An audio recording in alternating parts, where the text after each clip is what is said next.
मुजफ्फरनगर में दंगे हुए, एक दूसरे को मारा जा रहा था।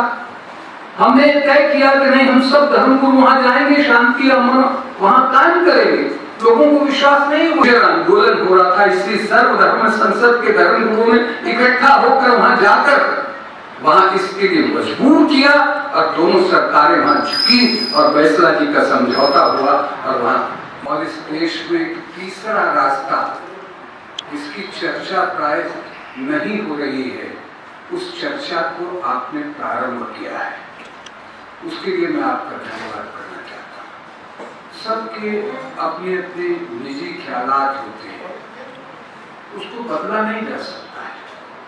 उनका संस्कार होता है, जिस धर्म में उत्पन्न होते हैं उसका उस पर प्रभाव होता है। मगर जब मनुष्य बड़ा होता है और अपने धर्म के दायरे के बाहर निकलता है, दुनिया को जानने का प्रयास करता है, पढ़ता है, दूसरे धर्मों के विषय में जानता है, तो उसका मस्तिष्क बड़ा हो जाता है, खुल जाता है। कुछ ऐसा ही जैसे अभी मौलाना साहब ने कहा था, अग्निवेश जी की बात कही थी, मुझे वो दौर देखने का मौका मिला। उस वक्त इसकी स्थापना हुई 2006 में, और इस बात को ध्यान रखा गया कि ये कहीं भी हो जाए ये कार्यक्रम, ऐसा नहीं, उसके पीछे सोच रखी गई कि अगर सभी धर्मों के धर्म लोगों को एक साथ एक स्वर में बोलना है तो सबसे पहले त्याग की भावना को उत्पन्न करना पड़ेगा। अपने धर्म तक सीमा रखकर अगर हम बात करेंगे तो इंटरफेथ डायलॉग नहीं हो सकता है, उसमें गुंजाइश रखनी पड़ेगी, समझना पड़ेगा तो उनके पास जाना पड़ेगा, उनकी बातों को समझना पड़ेगा, अपनी बातों को समझाना पड़ेगा, मगर प्यार से। ये एक फर्क है। इसलिए इस्लामिक सेंटर का ये तय हुआ कि इसको इस्लामिक सेंटर में किया जाए। पहली बात ये जाए कि देश में इंटरफेथ की बात कर रहे हैं तो उसका प्रारंभ इस्लामिक सेंटर से हो रहा है, अर्थात मुस्लिम लोगों की एक जगह से हम इसको शुरू कर रहे हैं। तो अपने आप में एक मैसेज गया, किसी भी ऑडिटोरियम में हो सकता था, मगर इसका बहुत महत्वपूर्ण बात थी। मुझे याद है मौलाना वहीउद्दीन खान साहब होते थे, इतने बड़े इंटेलेक्चुअल, देश के नहीं पूरी दुनिया के, जिन्होंने इस्लाम को समझा, लिखा, कई भाषाओं में लिखा, वो उसके सरपरस्त थे, वो उसकी अध्यक्षता कर रहे थे। और मुझे याद है विवेक मुनि जी वहां मेरे साथ थे, श्री रविशंकर वहां थे, और अग्निवेश जी ने कहा कि एक दलित महिला इसका उद्घाटन करेगी।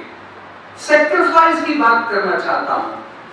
वो आर्य समाज को लाकर कर सकते थे, वो आर्य समाज के फॉलोअर्स थे, नहीं। फर्स्ट आपकी पहचान, आपका इरादा जानने की जरूरत है, विश्वास जानने की जरूरत है कि आप किसी के विश्वास के साथ चल सकेंगे कि नहीं चल सकेंगे। तो लंबा एक सफर 2006 से प्रारंभ हुआ। कितने यहाँ लड़ाई झगड़े हुए भारत के अंदर, मुजफ्फरनगर में दंगे हुए, एक दूसरे को मारा जा रहा था। हमने तय किया कि नहीं, हम सब धर्मगुरु वहां जाएंगे, शांति अमन वहां कायम करेंगे। लोगों को विश्वास नहीं हुआ था, बड़ा खतरनाक काम था, मगर हम लोग गए। विवेक मुनि जी भी थे उसमें, और लोग थे। अग्निवेश जी ने लीड लिया, वहां कोई घुस नहीं सकता था, ऐसा आलम था मुजफ्फरनगर में। एक कॉन्फिडेंस था, सेल्फ कॉन्फिडेंस। सिर्फ मेरे धर्म का मैं सनातनी हूँ, सनातन धर्म बहुत महान है, ऐसा मानने से तो मैं जा ही नहीं सकता। कैसे जाऊंगा? नहीं जा सकता। फ्लेक्सिबिलिटी रखनी पड़ेगी। अगर हम ईश्वर को एक मानते हैं तो फिर झगड़ा काम रखा है। मेरी मजहब की बात में बाद में कर लूंगा, अगर शांति की बात करना है, जिस उद्देश्य को लेके आया वो उस उद्देश्य को लेके गए। कलेक्टर ने हमको जाने नहीं दिया, हमने बहुत अनुरोध किया, कलेक्टर ने कहा नहीं, यहाँ राइट्स और बढ़ सकते हैं। हमने कहा नहीं, धर्मगुरु जहां जाएंगे वहां शांति होगी। एक चैलेंज था और चैलेंज हमने स्वीकार किया।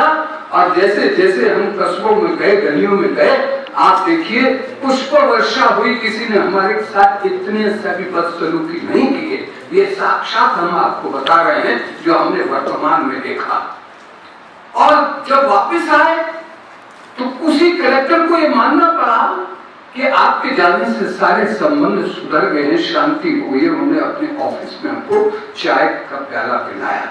सैक्रिफाइस, एक दूसरे की बात को टॉलरेट करना, अपने आप को समझना, तभी तीसरा रास्ता निकलेगा। कि तीसरा रास्ता निकलने वाला नहीं। मैं अपनी बात करूंगा, आप अपनी बात करेंगे, रिजिड होंगे, तो इंटरफेथ डायलॉग का मतलब क्या होगा? इंटरफेथ डायलॉग का मतलब यह है कि हम एक दूसरे की इज्जत और मान करते हुए उन कठिनाइयों का सामना करें जिसके लिए हम तैयार हैं, जिसके लिए हम आए हैं, जिसके लिए हम पढ़ना चाहते हैं। राम रहीम का झगड़ा था, इतना बड़ा झगड़ा था, 4 दिन लगे, हम वहीं पड़ गए।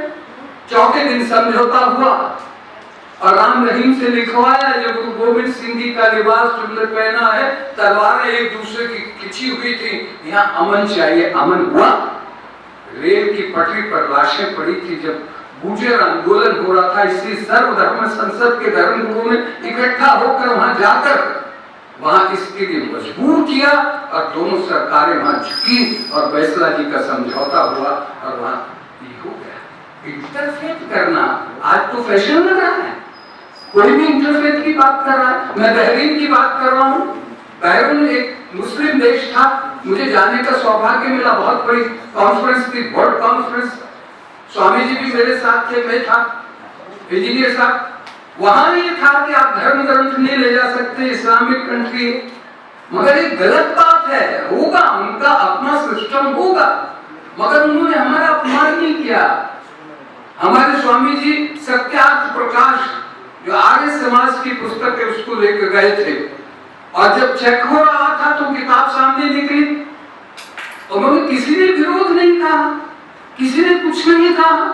उन्होंने समझाए, बाहर से आए हैं, धर्म गुरु हैं, शायद इस बात को नहीं जानते होंगे, उन्होंने इजाजत दी। और आप हैरान होंगे, जब स्वामी जी की तकरीर हुई पहले सेशन में, तो उन्होंने एक जोगिया कलर का इस तरह का शॉल ओढ़ा हुआ था, गरम रंग का।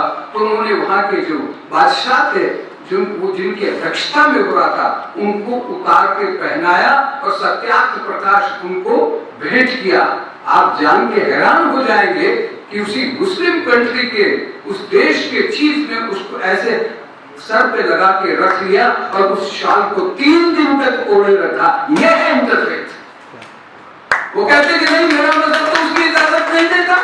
अरे नहीं देता, मगर दूसरा प्यार और मोहब्बत से लाया है, उसको तो मुझे स्वीकार करना चाहिए। एक मिसाल है, ये मैं अब जिंदा जीता हूँ, मैं ऐसी बहुत सारी मिसालें आपको दे सकता हूँ 2006 से कि ये फैशन नहीं है। आज जो देश के अंदर और दुनिया के अंदर, मैं आपकी तारीफ करना चाहता हूँ। मैं बीमार था, पहली मीटिंग में आ रहा हूँ ठीक होने के बाद। मैंने आपसे दरखास्त की मौलाना साहब से, मैं जा रहा हूँ, मगर मैंने होमवर्क किया। 14-16 दिन तक मैं घर पे था और मैंने सोचा कि जितनी भी दुनिया की एम्बेसीज दिल्ली के अंदर है, उनसे मैं संपर्क करूंगा। उनके पास इंटरफेथ डायलॉग को करने वाले हमारे जो धर्म गुरु हैं, जो मुकर्रर हैं, जिनकी अहमियत है, जिन्होंने अपना जीवन दिया है, उन लोगों को ले जाके हम फिर वापस तीसरा मार्ग निकालेंगे। यूं तो फिर लड़ाई बढ़ती चली जाएगी, खत्म कहाँ होगी। और उनको समझाने का प्रयास करेंगे, इस अध्याय को लंबा ना किया जाए, यहाँ समाप्त कर दिया जाए, फिर भाईचारे को शुरू किया जाए।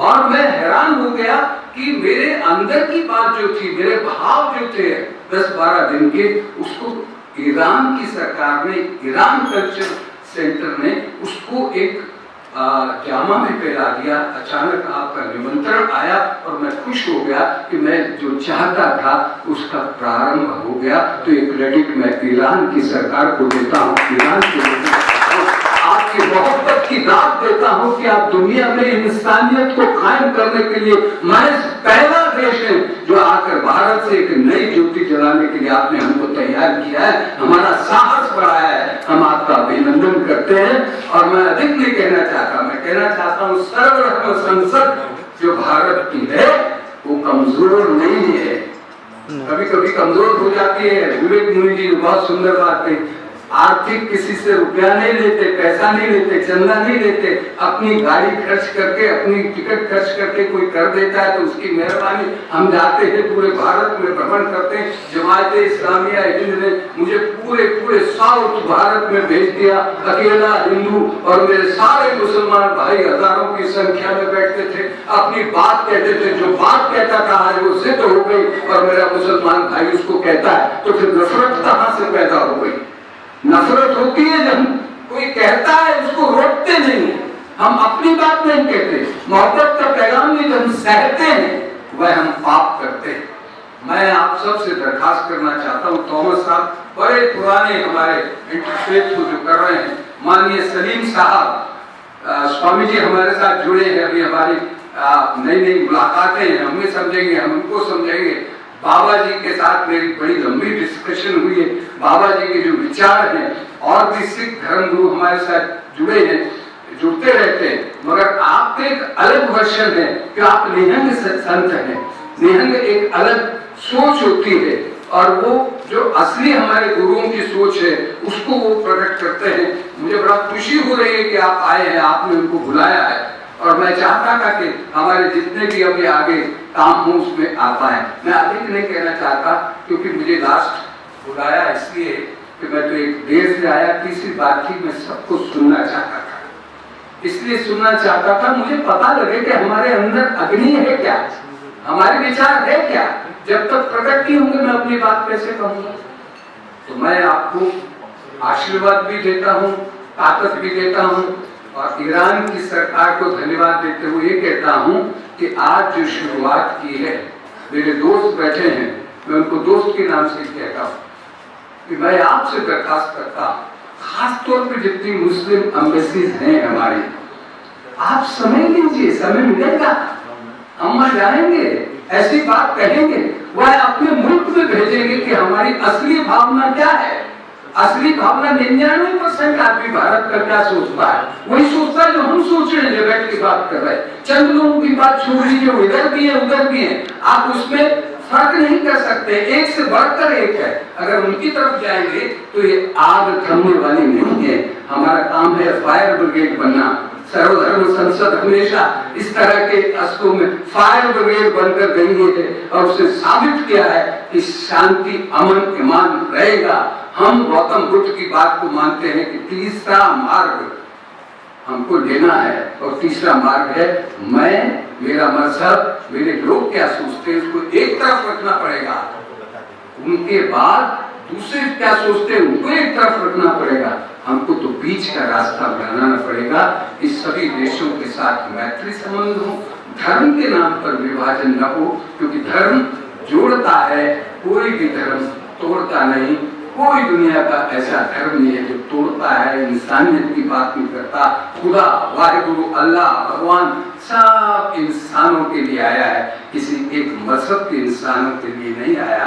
इस दुनिया में जो पैगंबर है वो सबके कल्याण के लिए आया। और शपथ लें कि हम एक साथ मिलकर, मैं कल देख रहा था वाघा, बहुत दिन हो गए वाघा बॉर्डर की फोटो किसी ने वायरल किया, हम तिरंगा झंडा लेके सभी धर्मगुरु वाघा के बॉर्डर पर, पाकिस्तान के लोग इधर बैठे, हिंदुस्तान के इधर लोग बैठे, बीच में खड़े होकर हमने अपनी तकरीर की है।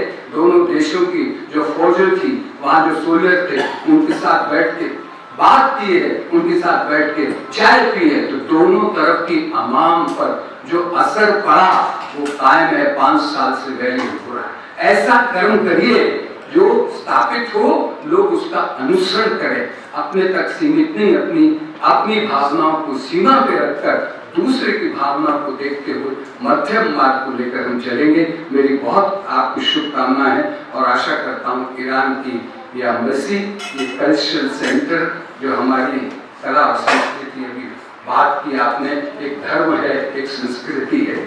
संस्कृति ईरान की और मेरी बहुत नजदीक है, वर्षों से है। हम एक भाईचारे के साथ रहे, हमारे इतिहास है, आओ मिलकर चले। जय हिंद, जय देश।